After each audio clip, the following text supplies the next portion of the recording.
Welcome to the Limitless Podcast. The Limitless Podcast is centered around exactly that, being limitless. Hunting, fishing, fitness, nutrition, adventure, disabilities. What may be covered during the Limitless Podcast will be, well, limitless.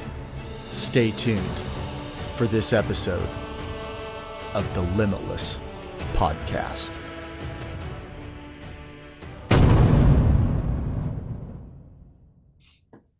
Hello, Limitless Podcast listeners and YouTube viewers. Is Aaron with, well, the Limitless Podcast. And tonight we've got a really cool show. A couple of people that I met. It's been two springs ago. But before we get into that, because I'm really excited to chat with them tonight, I am going to cover the sponsor codes. I do not do that every podcast, so I figure it's probably time I cover those codes again. So get ready, because I'm going to kind of rip through them tonight. Hunting Day Coffee, it's 10%. Be Limitless, 10. Spell Limitless right. When you come to my house, you say my name right. What movie is that from? Phelps Game Calls, 20% off one-time use. That's Be Limitless 20. Again, that's a one-time use, not a perpetual code. So spend that 20%er wisely. On Point Adventure Foods, 10%. Be Limitless 10. 10% on any order, as many orders as you want. Vortex Optics. This is a 25% code. It is not directly through Vortex. They do not deal directly with consumers. So it is a link through eurooptics.com. Go to eurooptics.com, 25% off any Vortex products. That code is VTXLMTLS25. For those of you driving, have fun with that one. And we have Wilderness Athlete, 20% off at wildernessathlete.com. That's Be Limitless 20.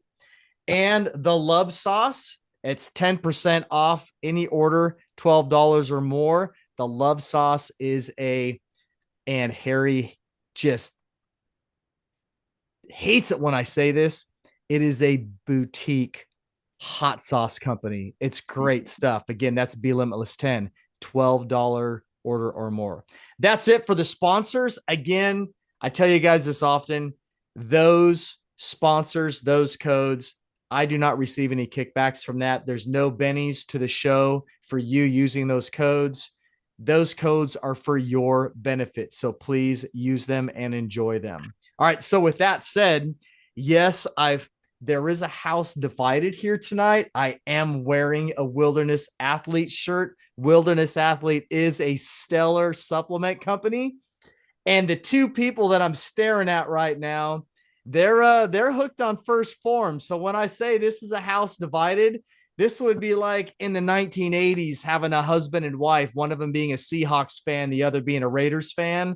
It is what it is. I bet we're going to talk about that a little bit. But anyhow, I am here with Alex Schaefer and Cori Lease. I met them randomly on the side of a ski slope doing an epic archery adventure, and friendship developed. They founded Barbells and Broadheads, and we get to chat with them about all things archery, all things nutrition, all things outdoors, and we'll probably talk a little bit about Fireball too. So with that said, Alex, Cori, you guys take it away. It's going to be more fun if you guys talk more than I do, because people hear me talk a lot. Absolutely. Yeah. So like you said, we're Alex and Cori. We founded Barbells and Broadheads together kind of just on a whim, like 2.5 years ago. Kind of jumping in. Obviously, we've grown up hunting our entire lives. That was a big passion of both of ours. And then we really kind of developed a passion for fitness, realizing how beneficial it is to our hunting. You know, we're typical Wisconsin freestand hunters, right? So you don't really tie in fitness to hunting, but as we've started to branch out, be more mobile, start planning some of these hunts in other states, we realized how big of an issue it is, like not being in shape to go out there and do this kind of stuff. And yeah, it was just kind of an inspiring thing. Like, hey, maybe we should kind of share what we're doing, how we're kind of succeeding in what we are doing to, share our message with other people that maybe are thinking about the same thing. So I'll let you roll it. Yeah. So both of us, with all of this, have had a major transformation in our fitness. Like, we'll look back at old photos, and typically what we first say is that we just feel like our faces look so swollen. Like, it's hard to recognize this. So we usually laugh about it, but yeah, that definitely was a big game changer, as we found things that did work, you wasted your money on, or this is super beneficial. And really, we just realized, okay, we're learning all of this stuff, we're getting better. Just share it with people. Like, we can help others, so you don't spend the money on stuff that's not going to work, or you don't make this mistake, or here's how you can get to your goals faster.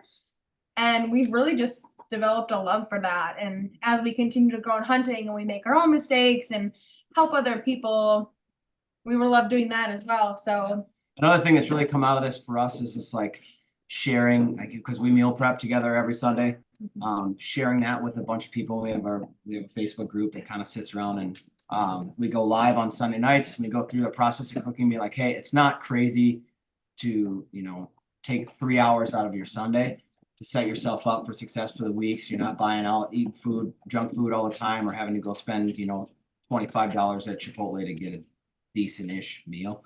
So basically showing people how cost effective that kind of stuff is. It's just stuff that we've kind of implemented into our day-to-day lifestyle that's helped us, be able to pursue our other goals too. So having a platform, building a platform where we can share that with other people has been pretty sick.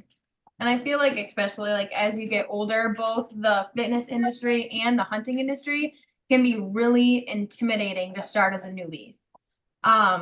Personal experience, like, and being a female in the industries as well, like, you feel extra pressure not to make mistakes so people don't laugh at you.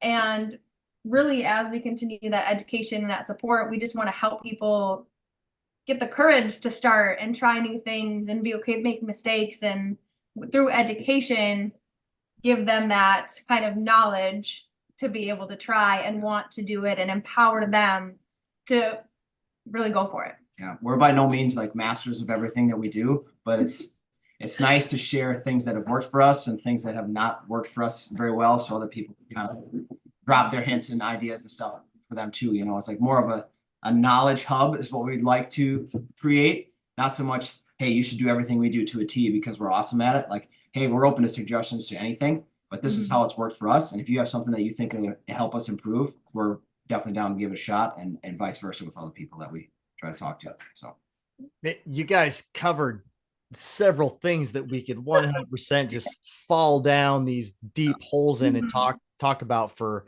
at least an hour. But a couple of things that I wanted to highlight is, one, helping other people. That's what Limitless Outdoors and the Limitless podcast is all about. That's what really fuels my fire, is helping other people and watching them succeed, even if it's at the expense of my own success. I would much rather see somebody else be successful, especially in the outdoors. So that's big. You talk about nutrition a lot, and then you talk about fitness and achieving those outdoor goals. And I've talked about this in other podcasts with other people, and what is more often overlooked is nutrition in the outdoors. It is imperative to fuel your body and hydrate your body when you're in the outdoors, if you truly want to be successful, because loss of blood sugar, loss of hydration, your brain functions off of hydration. If you're dehydrated, you stop thinking correctly. It's a scientific fact. Your motor skills are going to slow down. Your thought process becomes impaired. And you may not even realize what's happening. But I can't remember who I was talking to. It was on a podcast, but we're talking about, when you're out pursuing an animal and you make that poor judgment call, that often is related to, if you get in a hurry, you get frustrated. Murphy steps in. there's a lot of different contributing factors, but when you make that bad decision, it is the foundation of it is often you have poor nutrition and or you have dehydrated yourself, so your brain function is not optimal. My brain function isn't optimal to begin with, so if I'm reducing my water and hydration intake, now I'm self imploding, right? So that nutrition and hydration is huge, and people truly overlook that. And I've gone through that whole gamut of where I started with my backcountry meal plan to where I am today. It's night and day. Why?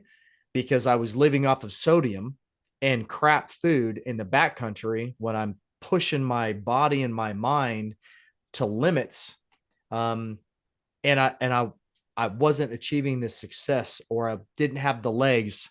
I didn't have the legs to go the distance or as hard and as far as I wanted to. And it wasn't because I can't, it's because I wasn't feeding the machine, right? So not only is that fitness prep beforehand important, but having that nutrition knowledge base to take with you out in the field to contribute to that ultimate success. 100%. I mean, yeah, for packing, especially for, couple days or at least day long. Usually for us, it's a days long worth hunt for the most part, with both of us being pretty fortunate to have family farms that we can do most of our whitetail hunting on. We 5 years ago, we were like, all right, I'm gonna grab a package of Pop-Tarts and some canned Coke and whatever. Whatever. Gas station on the way. And you eat that and you tree stand at about 10:30 and you're like, oh, I think I need to take a nap. And then you snooze for 2 hours. You have no idea what's cruising by where you're sitting in your tree stand. Where now it's like we're like super conscious on, hey, we're taking water, we're taking some form of hydration stick that we have with us, like electrolyte packets. We make our own little breakfast sandwiches that we freeze up. She makes she's got sourdough starter, so she makes little sourdough biscuits. We cook some eggs in a pan, like we're making healthy versions of crap you buy at a gas station. Yeah. And throw in your pack for the day.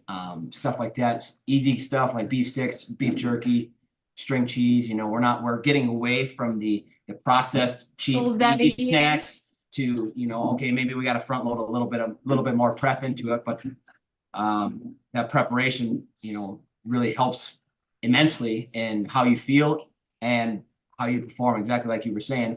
Understand how sharp you are. Like, when you get caught, even if you do get caught off guard by an animal slipping up on you, you're alert and aware enough to stay vigilant to hopefully be successful. Some of some of the thought processes that we have out in the field impact that as well. So I'm gonna use some of my background for a story of what not to do. So I used to be adverse to urinating anywhere near where I was hunting. I didn't want an animal to smell my urine. I thought that was a bad thing. And I have since learned that that's quite the opposite. I strongly encourage you to pee in your scrapes. 100%.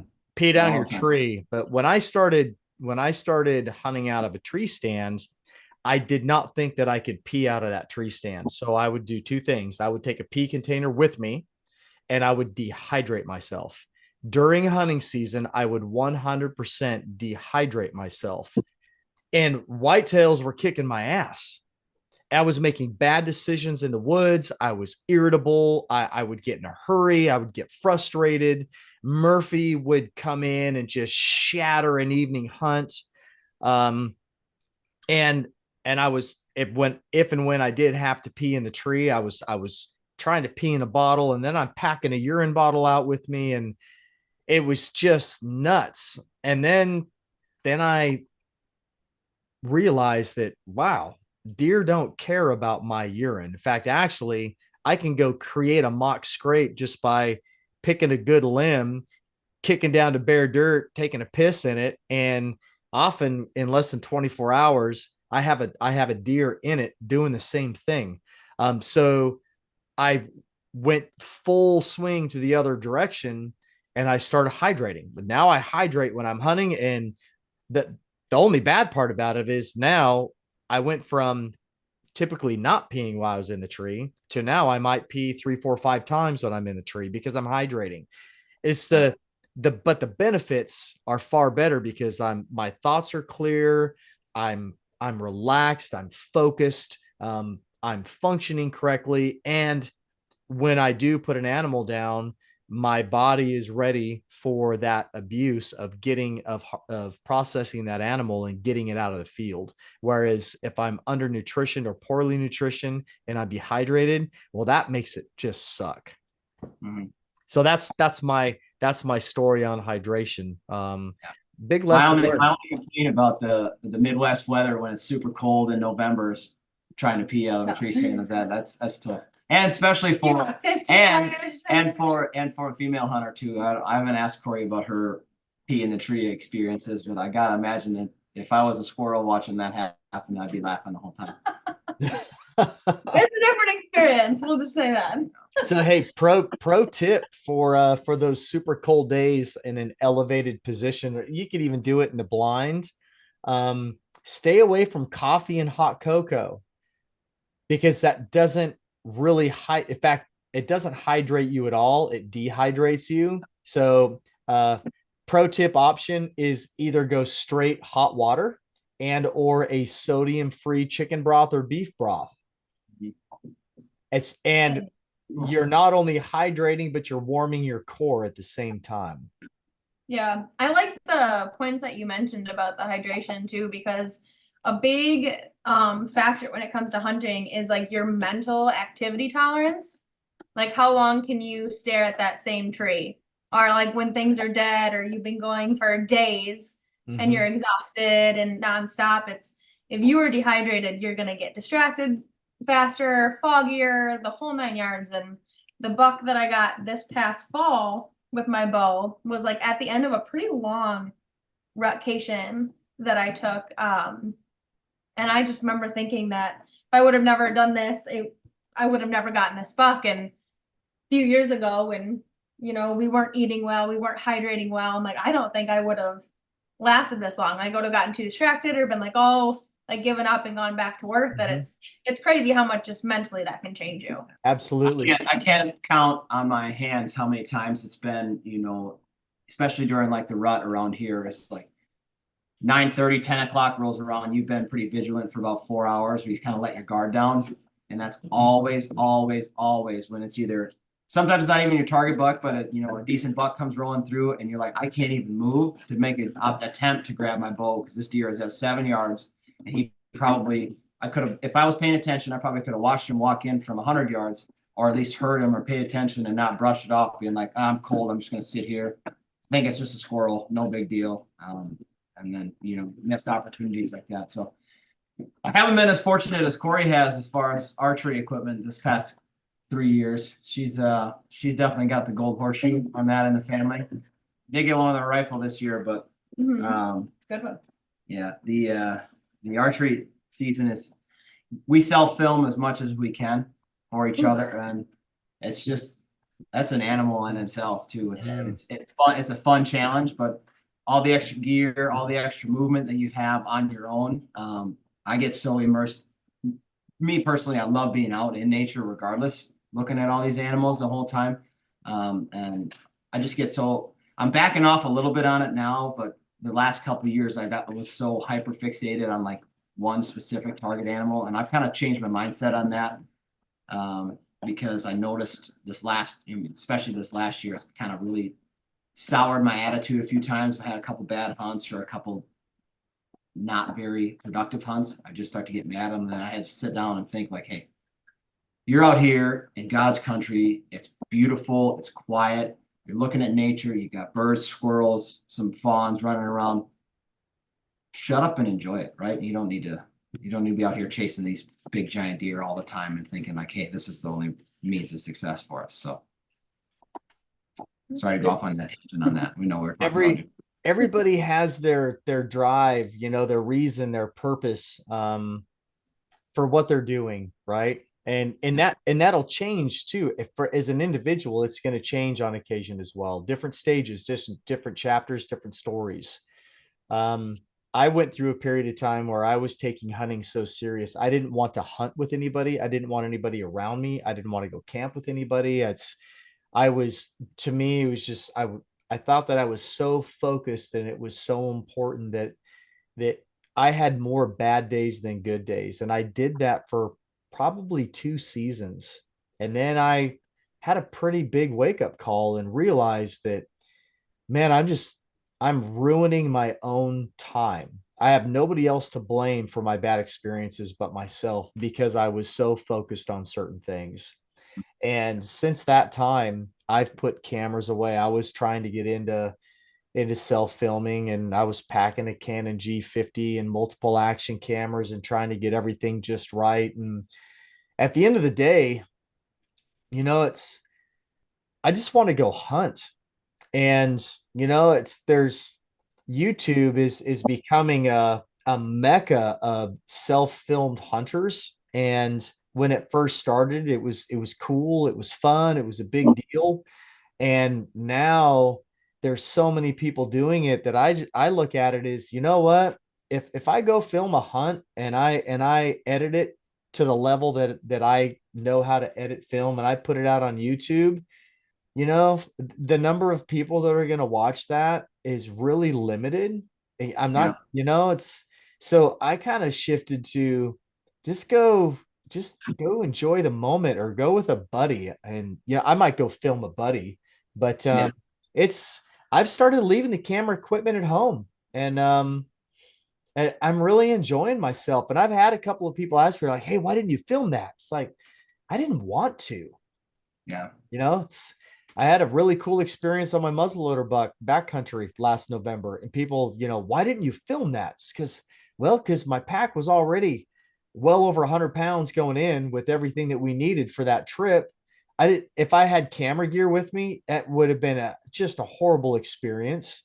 And you change one thing about a successful encounter, that may have not been a successful encounter. If I would have been more focused on the camera than shooting that deer, I may not have had a successful trip. Same thing with my backcountry turkey hunt this last April. I've had people ask me, why didn't you film it? Well, again, I didn't want to take the gear. That was my time. That was my moment. And it's here, and I can verbally share it, and I can share still pictures after the fact, but that's just, to me, it's almost become an intimate thing for me now with everybody else self-filming. I think most of my hunts, it's kind of it's intimate for me now. If I want to share my hunt with you, it's going to be through a couple of pictures, and then I'm going to tell you a story. You don't get to see some fancy editing on YouTube, and that may change again in the future. Who knows? But that's kind of where I'm at right now. Yeah, that's my chapter. Yeah. Yeah, we definitely, and I could attest to that too. When I first started like getting into thinking about filming, it was just like, I need 3 GoPros, I need this camera, I need a bow mounted camera that's on my stabilizer. I want a camera on my bow that's facing me. And I'm like, I start shooting with that on there, and I couldn't shoot very well. I'm adding all this weight to my bow, and you're getting in 20, 30 minutes earlier to set up all this stuff, and you're tinkering with it the whole time, all that extra movement. So I've definitely simplified it down to that too. Is like, I have a lighter camera arm and a camera, and I'm like, if I can't get the camera on the deer, I'm not passing opportunity on the deer. I'm just because I can't get it on the film kind of deal. So we backed off on how serious we really push on the filming, just because, and it's an excellent point. I mean, we never really put that much thought into it. We're like, one, we barely have time to edit videos as it is. When it comes to this kind of stuff, we've got like a season and a half of footage that's just sitting raw on our I've computer. got lots of intros and exit just talking, just sitting in the computer. Yeah. Well, the wedding planning stuff has really been the drive all of our limited free time that we do have. So that's for sure. Either way, it's fun. Well, I am going to throw a caveat out there. There is a good chance that in September we're taking a videographer with us on our elk hunt. It's a relative that's trying to get into the outdoor videographer and editing industry, and so we're strongly considering offering the opportunity to this individual to come with us on our archery elk hunt in September. Outside of that, we had no plans of trying to film it. So I will put that caveat so that come September, if somebody's like, "Hey, Aaron, what's going on with this film that you guys are talking about?" Because I remember that Barbells and Broadhead episode where you were like, "No, it's intimate. it's my time, and now here you are. So I am being transparent that That's good. in September, we're not for certain yet. I think we're gonna have that decision made here within the next week. Some, yeah. Yeah, but September elk hunts, apparently that's the hot commodity this year. We're excited for ours, that's for sure. Mhm. well, let's talk about that. All right, let's do it. Let's talk about So that. So excited. when I met you two, Oh, we need to say that story for sure. Yeah. you guys were talking about a backcountry hunt, and I think that's changed. We pivoted slightly just because of an opportunity that fell into our lap. So yes, originally what the talk was a backcountry hunt, and I had actually talked to a few outfitters, some in Colorado, some in Montana. And as you know, as most people know, these elk hunts are awful expensive. And on top of wedding planning, we were like, holy crap, I don't know if we can swing doing something right after the wedding. I'm like, we have to put it off for a year. And then her mom actually has some connections to a ranch in Montana. A family member whose family owns the ranch in Montana. So we got in contact with them, kind of explained our situation. We're like, hey, this would be her first elk hunt. This would be my third, essentially, but first archery elk hunt. We want to set this up for our honeymoon. Is there any way that, as far as, down payment and stuff, can we negate that in good favor? We will pay you full price when we get out there, all this stuff. And they're like, absolutely, sounds great. We'd love to have you out here. So it's nice not having to throw that huge chunk of money down in the midst of preparing and everything else for our wedding. wedding wants money down. And so, and as much as we wanted to go out there and rough it on our own as well, we figured some time out there with somebody that really knows what they're doing to kind of give us a few pointers, to point us in the right direction, kind of give us some ins and outs, soak up some knowledge. We're like, all right, let's go out there. We have this opportunity. We're not going to get opportunity like this, I don't think, ever again, given the circumstances. Might as well jump on it, soak up as much knowledge as we can in this hunt that we have, and then going forward, we can start planning, doing our own thing, a little bit more rewarding, a little bit more. So not as comfort. What's what's the environment going to be? Are you in a lodge? Are you in a canvas, like a wall? So we are in a lodge for this one. The few other places that we talked to, there would have been horseback to a wall tent and these base camps that they have, and then you would day camp out from there if you wanted to adventure. This one, since it is the honeymoon, we did decide to go with the lodge. So it's not quite backcountry at all. We have some pretty good luxuries, camp cooks and everything. But honestly, I don't think there's, for the rest of our hunting career, I don't think there's going to be any better excuse to have one hunt where we kind of spoil ourselves than our honeymoon, Right, yeah. Going forward, then we'll put up with each other. I think having those hunts where you have some luxuries it's a great thing. I mean, I will don a pack. Give me a reason. It could be as easy as On Point Adventure Food says, hey, Aaron, we've got a new meal we want you to try out. Well, send it to me and I'm hitting the trail. Yep. I've got a couple of really cool things in the works for some events next year that we're going to have a lot of fun that we'll advertise what they were after they're done.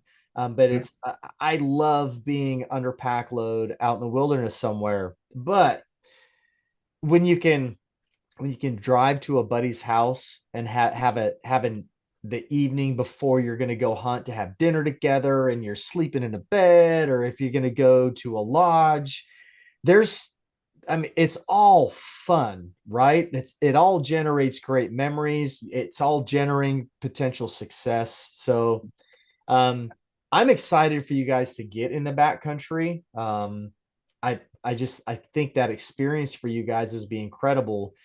And we can talk about it on the show. We can talk about it later, but don't pigeonhole your backcountry experience to an elk hunt.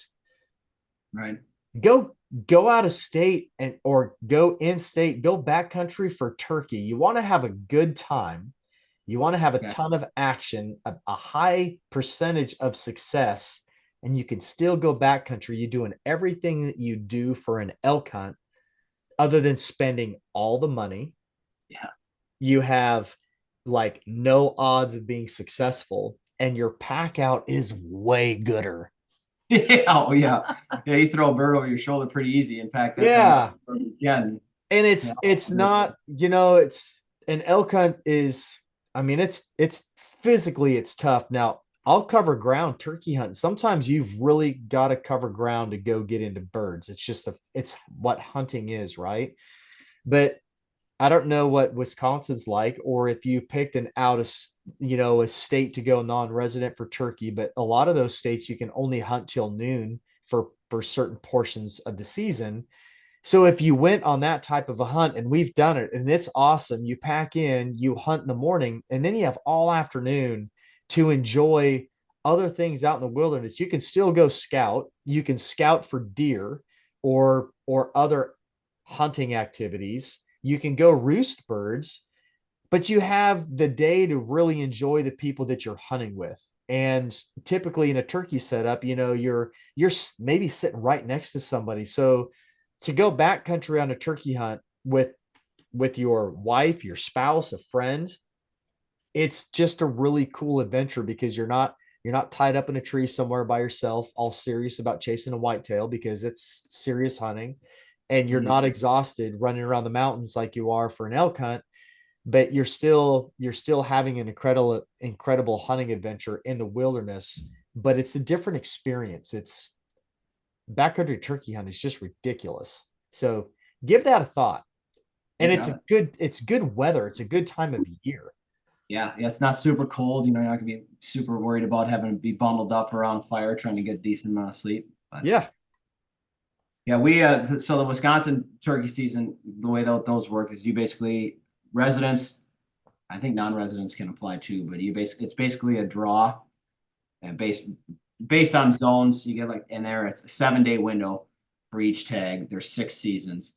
Usually first through third all go to draws of people in state that send in for it, and then they have fourth, fifth, and sixth for leftovers that they sell until they run out. Fourth season sometimes runs out. Fifth and sixth usually never do. But by that time, the turkey population, at least in our area, has gone down vastly, and it's weird. I mean, I can go down all rabbit holes of why I think it is. I think there's heightened bobcat population. I think the raccoons and skunks are getting a lot of the eggs off of the nests, and obviously just development of subdivisions is kind of pushing birds out too. But anyway, Are you guys are you a baiting state for deer? Can you bait with corn? no, Okay. northernmost state or part of the state can bait out of season. We're in CWD zone, so we are zero baiting. Okay.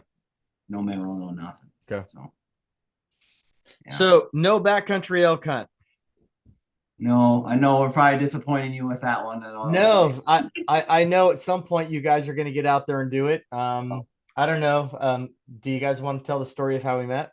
Yeah. Yeah. Right on. Oh my gosh, I love the story. Yes, so You guys tell it from your perspective. you got it. Yeah. So our last lap of that 8-hour endurance challenge at the local ski resort here. And Lots of weight on our pack. I think we were all in the same boat. Like, man, we're cooked. We're getting our last lap in, and we're like, all right, we don't have enough time. We don't want to start another one. So we're just kind of like slow down, take this last lap in so we're not chugging along as fast as we were. And we happened to see you chilling out on this Sitting on big the rock.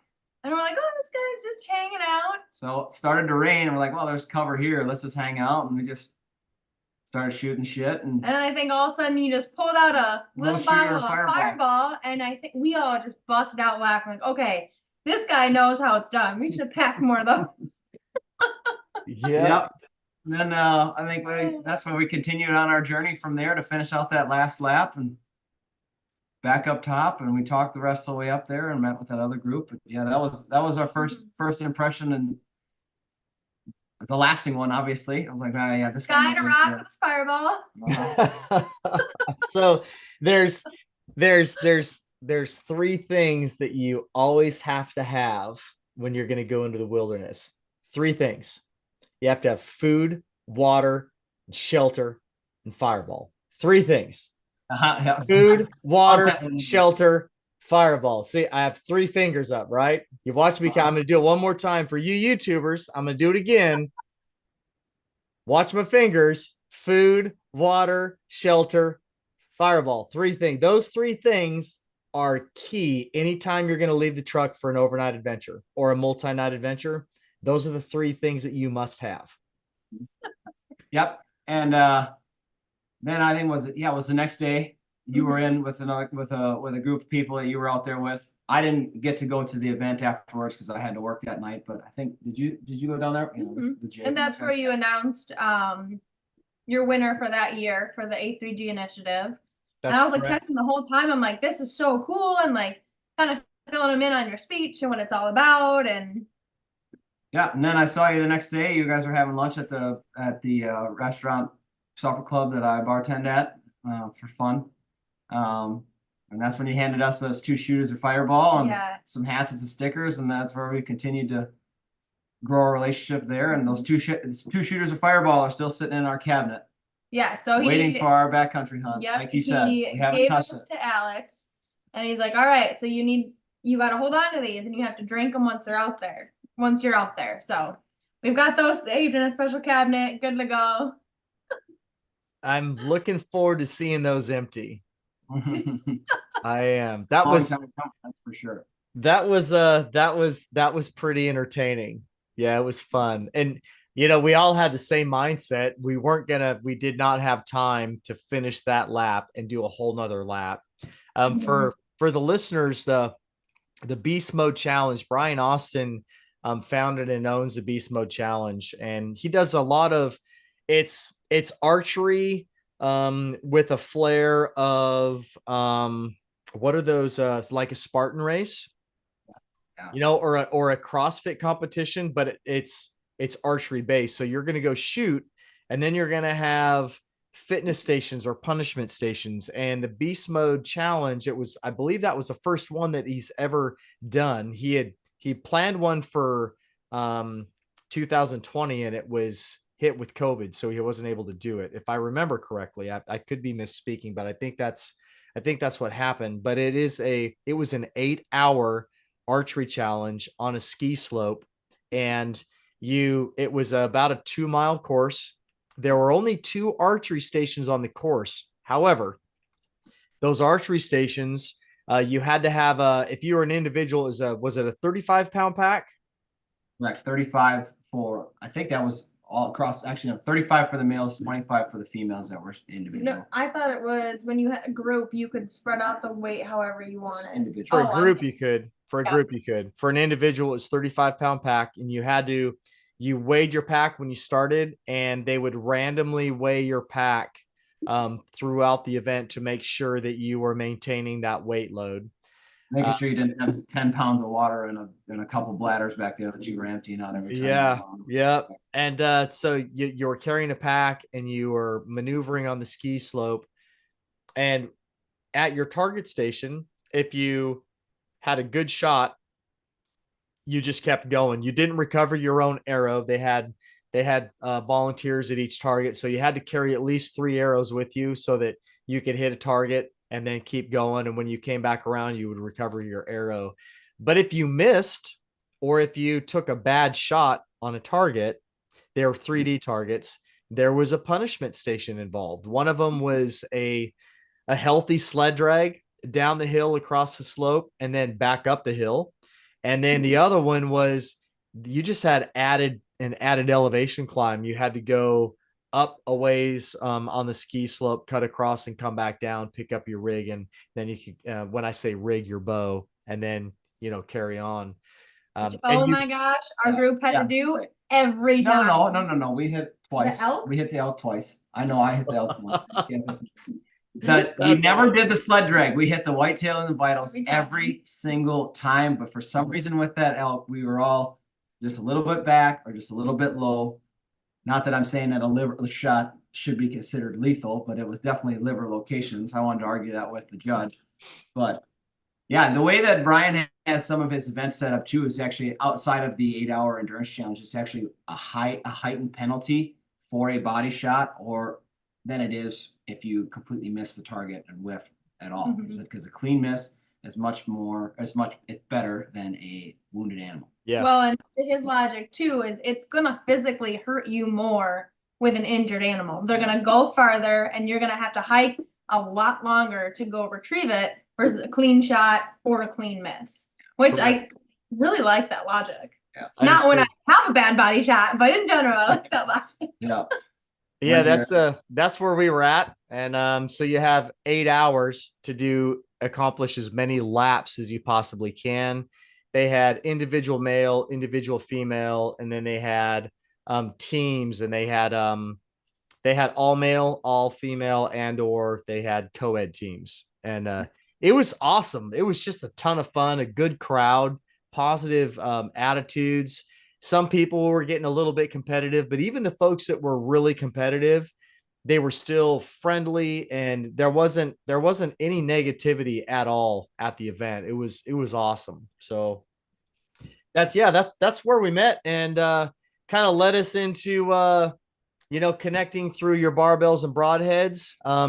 These two amazing people, they do provide support for the A3G initiative, which we are super thankful for. And we're going to our first event for the year next week. We'll be in Kentucky at the gas facility, building out the bow with Dustin, and he's going to get some one-on-one coaching from the gas factory team, and it's going to be pretty cool. But talk to me about this is where we're going to get into the house divided. Before we're rolling into about, we're coming into the end of this episode or this recording. So I'm a wilderness athlete guy. First Form's a great product. There's some great people behind that company. Tell me a little bit about your involvement with First Form. So you can start. So yeah, we met them. They came up to another one of Brian used to hold a Beast Mode indoor archery event in the wintertime at Vortex headquarters, which is right out our backyard. We can literally look at the whole entire building complex from our back deck. So yes, it is very dangerous for our pocketbooks anyways. Jake Arvold he came up from that. Cori actually started the conversation with them. They got a hold of Brian. They came up and they do what they do at most every event. They come up, they bring product. They don't ask for any money. They don't do anything. They just mix you up a post-workout, some pre-workout. So we just got talking with them, and then they brought up, First Form Outdoors, which had just started getting rolling. It was a couple months old at that point in time, so relatively new concept. And we were like, this is cool. We love your stuff. We've tried other supplement companies in the past, and whatever. I really feel like there's a lot of good products out there, no matter what. It was the community that we started to get involved with as it started to grow that really just dug us into it even more. I kind of let you roll a little bit. Yeah, so from my perspective, I'm going to backtrack a little bit just because I didn't want to get too far ahead because I know she was going to come back for that start point anyway. So we were a bit overweight. We were finally just like, enough's enough. Like, we need to change this. We want to be the people that we've always dreamt of being. So we were like, you know what? We'll try their app. We'll try their products. Immediately fell in love with all of it. We're seeing results. And I just sent the First Form Outdoors page a message, just trying to work on my affirmations and talking things into existence, thinking no one's going to see it or message me back. And I was just like, one day, I'm going to be an athlete or something with you guys. I'm going to lose weight. I'm going to get there. I'm going to work with you guys and help other people. And all of a sudden I get this whole video message back, and I was almost too scared to open it. And it was Jake, and he's like, that's so awesome. We can't wait. Just giving me some tips and pointers, and we started talking more, got him up to that event. And then like we always do is when we find something great that works, we just start seeing it from the mountaintops. So I was posting about it all the time, and one day he messaged me. He's like, are you with us? Are you associated and have a link? And I was like, oh no, I'm just telling people how it works, how I loved it. And he's like, well, let's change that. So then that's where we got the opportunity that now we do have an old link and can make commission off of what we were doing for free, is just helping people and telling them hey, here's not a chalky supplement company that wrecks your gut. Here's stuff that makes you feel better. Like, just like we said from the beginning, it's telling people stuff we found that works. So yeah, then it's bloomed and we've had amazing friendships through their community. Yeah, we were We actually get to help down there. people and So we our first 2 trips to St. Louis were this past month. We were able to volunteer. They had the November Knockdown Challenge that started 2 years ago, where they did a weekly challenge that was archery fitness related. You submit your score, and then they brought out the top 10 was it top 10 individuals the first year. And then the winner of that became their first official pro staff member. And then last year they did top 10 males and top 10 females, and we were able to come out and help out with the event. Wow, was it super cool just to be. It's kind of the same thing, you know, as these Beast Mode events. You know, it's the community that comes together. You could talk to anybody there. Nobody was like, I'm better than you, cold shoulder. Everybody was super nice. It didn't matter if they were on the top of the leaderboard, the guy that's sitting in last place, or just another random person like Cori and I running around slamming targets, paper targets for people to shoot and moving boxes and stuff around. It was just surreal experience. And we harp this every time that anybody asks us about this. It's like the community utmost is the biggest driver of this whole thing. It's like, so they also have a Facebook page that we are a part of. We also go live there on Sundays and share our meal preps with them too. Watching that grow, and everybody in there's like, somebody could post a question and you go back 15 minutes later and there's 17 responses to it, all from a different perspective. Everybody's, you know, we're not dropping pins to our super secret hunting spots, right? But like, everybody's down to give advice. It's kind of what I said earlier, like knowledge hub. So we just aligned so well with their goals of bringing a community together, bringing more people into the outdoor industry, and having them realize that, hey, fitness, outdoors, they go hand in hand, regardless of how the stereotypes that have been built up around them.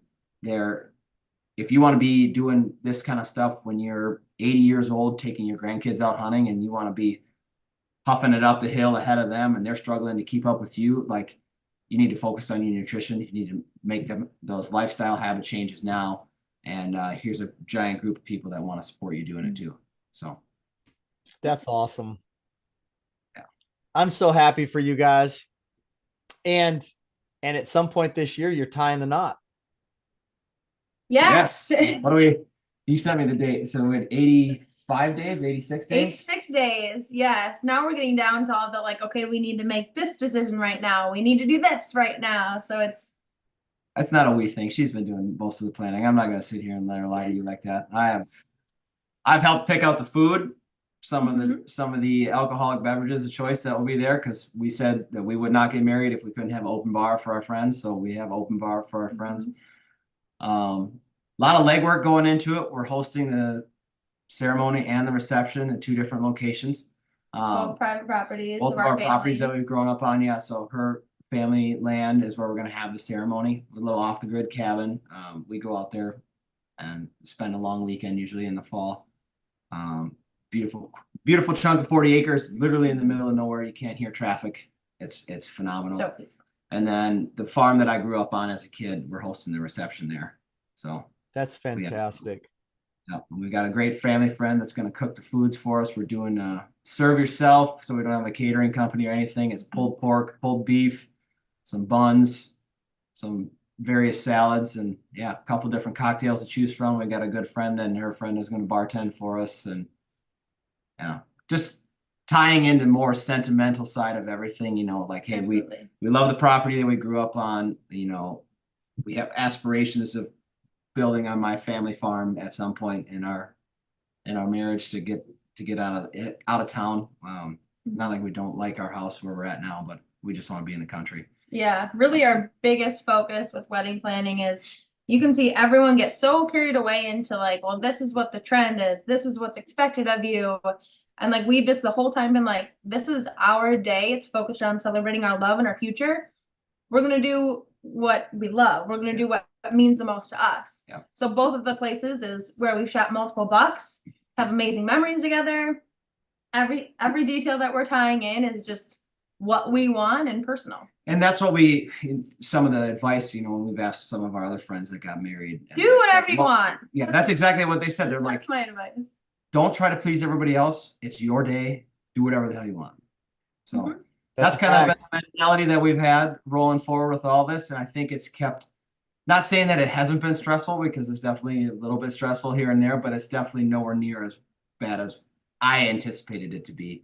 Coming down with this, fight about things.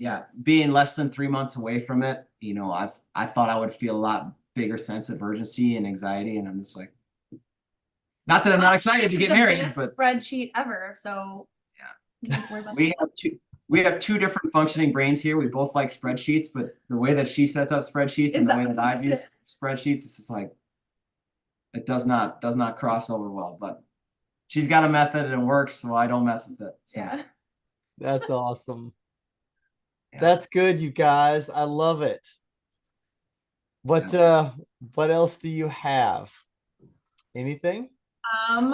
We're gonna have more apparel coming out. Another apparel drop coming out. So we'll have another opportunity to raise some money, send it on over to you to help out, another amputee with the hunt. Yep. So we don't have everything completely finalized or a date yet, but it's coming for sure. Is it just going to be new designs? Is it going to be new? I think we're going to get. I'd like to get into I like the 3/4 sleeve, like the baseball tees. I'd like to roll something like that out. We did test some hats this last fall. We got a select few of those, and I'd like to start offering those because I love hats. I have way more than I should. I buy hats all the time, and somebody might get mad at me for it. But we want to roll out some hats. My wife would have the same complaint. I hats and hoodies. I'm terrible about hats and hoodies. Yep. We're gonna kind of keep rolling. We love our two designs. We have one we have the whitetail one like I'm wearing, and then the shirt that Cori's wearing. For the people that maybe aren't quite into the hunting realm of the whole thing, but they want to support us, they usually go with the design that Cori's wearing. So we're gonna stick with those two. Not overcomplicated, but we'll probably come out with some extra colors. I want to get something with our one of our biggest mottos is train fierce, hunt relentless. Combining it all, so I want to get something with that on there. So we've got some stuff in the works. Yeah, we work with a local t-shirt printing. I guess it's a merchandise printing friend. It's a longtime family friend. I grew up across the street from them. They have a business just in town here, so we love supporting local people. And they've been great to work with. We kind of spitball some ideas to them, and their designer throws some stuff back, and we're like, love this, let's change this, don't really like that. And that's what we roll forward with. And they're super easy to deal with, and they're 5 minutes from our house. So it's pretty great. That's awesome. That's awesome. Well, let's do this. Tell the listeners where they can find you guys. You got it. Absolutely. So on Instagram, straightforward, it's Barbells and Broadheads. I believe we have our individual Instagrams also tagged in the bio of that. So if you're going to search it directly, though, I believe it is Barbells, and Broadheads. Okay. That's our name. And then we have a link tree in the bio on our Instagram. We're the most active on Instagram for sure. There's a link tree there to our public Facebook page. And then we have a Facebook group that you can join in. It asks for email. We don't spam emails on there. It just gets you onto our list. So we send out weekly emails, and it gets you into our private group. Monthly, bi-monthly. Yeah, let's see. We try to do weekly. It sometimes doesn't always work out that way. And then we do mostly daily posts. We do a lot of meal prepping stuff. We try to go hunting tips, what we can share, especially we're rolling in now. We get into early season prep. We're start rolling out some cameras and trying to get some food plots in the ground. So we'll share stuff on that. So those are we don't have an X. We don't do anything else like that. It's Instagram, and our Facebook is kind of where we're most active. And then we'll shoot you some. We have a YouTube that kind of growing. Yeah, I guess we are on YouTube. We never put we could be better. We've just never put too much pressure of constantly being stuck on your phone and putting all the social media out. So the YouTube is the exact same as the Instagram, Barbells, and Broadheads. And then we do have a TikTok. I forgot about the TikTok. And that one's a little different. Just it's so hard when everyone else like just trying to come up with the names. So that one's Barbells and Broadheads. Apparently somebody had that. So, And anyway. if so what about where does if somebody was gonna pursue first form, where would they go to go through you guys for first form? So the same thing in our link in our bio on our we have our kind of our staple products that we use daily. I believe we have a post-workout stack that's linked in there correctly, but as soon as you click on that link, you can go through and find any product through the website. We have a basic link on there. Okay, yeah, we have a basic link. We have a post-workout stack that we love. They have a assortment of flavors. My favorite personally is because I'm a cereal junkie, or I was. They have one that's like tastes like Fruit Loops. It's called Loopty Fruit. Phenomenal. It's 2 scoops of that, and they have a thing called Ignition, which is like a simple carbohydrate glycogen replenishment after you've depleted it from your body. Super solid to take post-workout. You mix that together with about 12 ounces of water, and it tastes just like the milk that's left over in the bowl after a bowl of cereal, if you're a cereal junkie. The other flavor is really good as a root beer float, but yeah, just in our link tree, it's just the basic one. It's called Healthy Fitness Supplements Through Us. We do get a kickback, but like I mentioned before, it was never like, oh, we want to just find a company that we can make money off of. We saw results. They gave us this opportunity because we were already preaching about them before. Yeah. So, and what's really cool about them is they're really big on loyalty. So if you use our link and you buy for the first time, you're linked to us for life. Yeah. Anytime you make a purchase with that email, it's going to be supporting us. That money goes towards making the apparel that then goes towards the A through D initiative. So, and if you heard about it through us and tried it and didn't use that link, feel free to message us. Usually they're really good about like, we can get you associated. And then we can also be a little more hands-on with helping you if you have any questions about supplements. If, you want to take advantage of their 110% money back guarantee, we can help you with that. But just really make sure you're doing what you need and have your best opportunity at hand. That's fantastic. I have one last question. Yeah. Or I'm gonna pimp you for one last piece of information. Okay. If somebody was traveling through Wisconsin and they were going to go to Vortex to actually hit the lobby and spend some money, where should they go eat? Oh, perfect place. Ooh, yes. Excellent. As long as you're not coming into town on a Tuesday, because they are closed on Tuesdays. So if it's Tuesday, you're out of luck. But Old Pals Pub, that's right on the main drag when you're coming into Barneville. And yes, you said that right. It's called Ope. Yeah. Midwest slang, you'll understand. If you walk in and say Opie Haas like it's spelt, they'll look at you funny and correct you politely, I promise. But it's Old Pals. The food is phenomenal. The bartenders are great, especially when I'm there. The drinks are pretty good as well. Everybody likes a good old fashioned from Wisconsin. Yeah, that'd be the place that I would go. It's we're a town of 600 people, so you really can't miss it when you come into town here. It's a good spot. Oh my God, the food is so good. We're so lucky. So it's a really good friend of both of ours since high school. Like we hung out with her. I graduated high school with the owner, and yeah, so she created it. So we go there because we love to support her, but then the food is just so freaking good that we truly oh my gosh, we look at their specials and we gotta go try this one. We gotta try their new menu. Her boyfriend is the head chef there, and the staff that they have put together, they've worked together for years at different restaurants in the area, kind of how they built up, how they wanted to run and maintain their own. And the staff that they have built up in the kitchen and the wait staff, like the full-time people, they're I'm super part-time. I work maybe 1 day a week. But they're phenomenal. It's like the kitchen is small, but the amount of food that they can crank out on a Friday night fish fry when the line's out the door, it's crazy. They use a lot of local ingredients from different farms, different businesses. They source as much food as they can locally from local farmers. There's an organic farm where they get most of their produce from in Ridgeway, which is 20 minutes from here. All their beef is locally sourced. The only thing obviously that's not locally sourced is the cod for the fish fry. So, but everything else pretty much is from Wisconsin or surrounding states. I still have a poker chip for a free beer from Ope House. Oh, you got it. So it sounds like you're gonna have to go out to Vortex and pick some stuff up and then let us know, and we'll have to go up there and use Spend up that poker chip. Mm-hmm. Absolutely. Yeah, I'm hoping to make Chris Ham's HHA USA Vortex event again next year. Oh, Rumor has it it might be the same weekend as the Beast Mode Challenge, and if that's a fact for next year, I will be there running all over the place again.